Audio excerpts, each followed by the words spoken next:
Whenever I see Black Clover fans talking about their villains, the only people that come to mind notably are Patri and Xenon. But in my personal opinion, I think there is one villain in Black Clover who is underrated, and in my opinion, I don't think that they should be on the list of where Patri and Xenon stand, but they definitely should be at the top 5 or top 3 of Black Clover villains, and that villain goes to Magicula. Now, obvious disclaimer, this is going to be my personal opinion, me defending Magicula on every criticism that she gets, and when people call her a average slash decent villain. So don't take things to heart. This is just my opinion and what I saw when reading Black Clover. Don't just try to come to my house and try to kill me because of my opinion. Here I come. Magicula is Vonika's devil, and her and Vonika, the relationship isn't really expanded on, but we do see that when Magicula finally manifests, she does say that she has some sympathy for Vonika. And we do see this because her and Vonika seem to have a much better relationship than Dante and Lucifero have, and Xenon and Beelzebub's relationship isn't really touched upon that much. And we find out the reason why Vonika cursed Asier is because Magicula wanted to. It was part of Magicula's plan. It was a part of her femcantation manifestation. Instead of using the gates, she would actually manifest through 3 female souls, Vonika, Loa Pechica, and Asier. Before we get into Magicula's plan, we need to understand the trauma that Magicula gave the Silva family.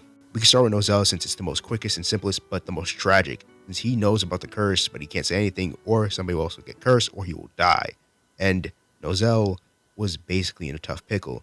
Now, not saying that Nozel is the best big brother, but he tried to do his best to keep Noelle off the battlefield so she wouldn't end up the same as her mother. This is how Magicula shaped Nozel's character. Nozel decided in solitude. He decided to push Noelle away. He decided in his own strength, instead of realizing that Asier only wanted for all of them to get stronger. Another person that got affected by this was Loa Pechica. Magicula also cursed her, a part of her plan, and this put a lot of fear in her own death. Well, Loa Pechica's death, not Magicula's.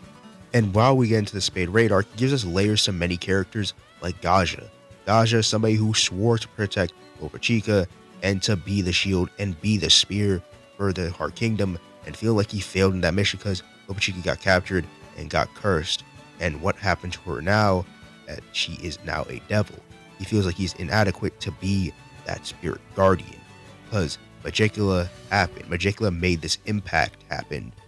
And while we're at it, Magicula seems much more cunning, more calculated with her plan than any devils that we saw up until this point. People like Lilith and Nama only cared about destruction and only cared about toying with humans.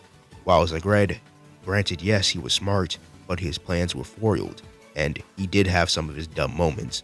Magicula's relationship with Vonika seems more fascinated. Not, I hate you and I'm only using you for my own benefit. Yes, she was using her, but she seems more fascinating. Even says that she sympathizes with Vonika, but her plans must come to fruition. Magicula doesn't have any ill will against humans. She doesn't want to, torture them for life. She only has her own plans and own plans only, even going behind Lucifero's back. The moment Magicula finally manifested, you could see the sense of fear, the sense of dread, the sense of danger that she posed, that not even a Saint Stage Noelle could possibly match her because of Decaying World. Magicula shows the sense of danger that even a partially manifested devil, a supreme devil at that, could be a danger to these characters. But there's one flaw that Magicula does have, is the understanding of humans. Every good villain has a flaw. Take Patri, Xenon, hell, even the greats, Aizen and Meruem, they both have character flaws, and Magicula has that as well. I'm not saying that she's matching up with the greats, I'm not saying that. I'm just saying that she has it, and it's pretty well done. When all hope seems lost, Magicula asks, why does she keep fighting? Why does Noelle keep fighting? Everything is over. There's no way you can win, and no one is here to save you. No one's going to come inside Decaying World.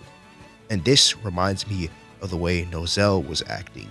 Well, not really, but it's pretty similar. Nozel solitude himself from everyone and relied on his own strength, while Magicula sees that only strength alone, and you cannot get stronger if you don't have that said strength.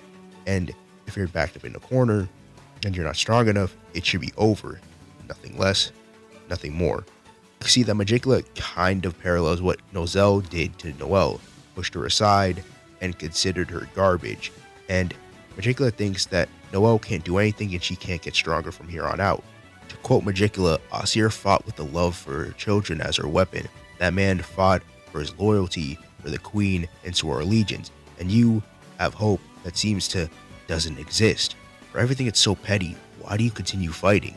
There's no hope for you, and there's nothing for you to gain here. Just give up. Magicula does this and it represents the 3 leaves of the clover. And the problem is, Magicula doesn't understand that these humans continue to get stronger and exceed expectations.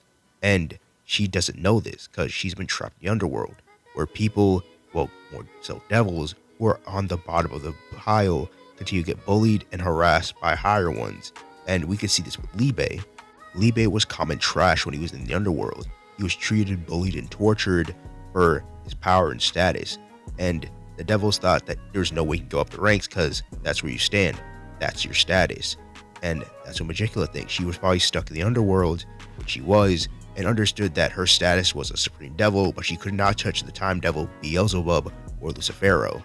It's crazy. I go back to Dante's ideology that humanity is evil, and he kind of has a point. Now, this isn't a Dante video. He'll get one later when he comes back. But it makes you understand that the underworld and the human world are kind of alike. See what the Diamond Kingdom did to Fauna and Mars. See what the humans did to the elves. See what the humans did to the peasants in the Clover Kingdom and Zor's dad. It's completely insane, and it makes you think that, are these humans and devils really the same? Are they alike? They seem alike. They act alike. They act like creatures driving off of evil. But Noelle's answers Magicula's question perfectly. Instead of going on her knees sobbing and despairing, and instead of, basically proving Magicula right, she tells her, even if it seems hopeless, it belongs to us. The feeling that you probably will never feel.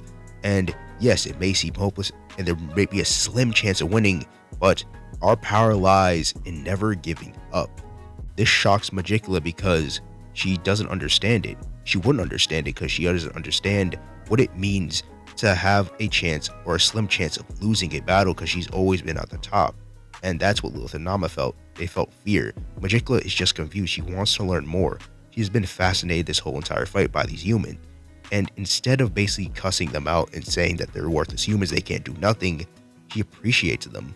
And Magicula constantly sees these characters grow, make new spells like Rose Twilight Valhalla, seeing Charlotte get back up and negate her curses. She doesn't complain. She's scared. She's just fascinated. She likes it and she enjoys it. She then says that the evolution of humans is fascinating and that she was right. And these guys really are the legit thing.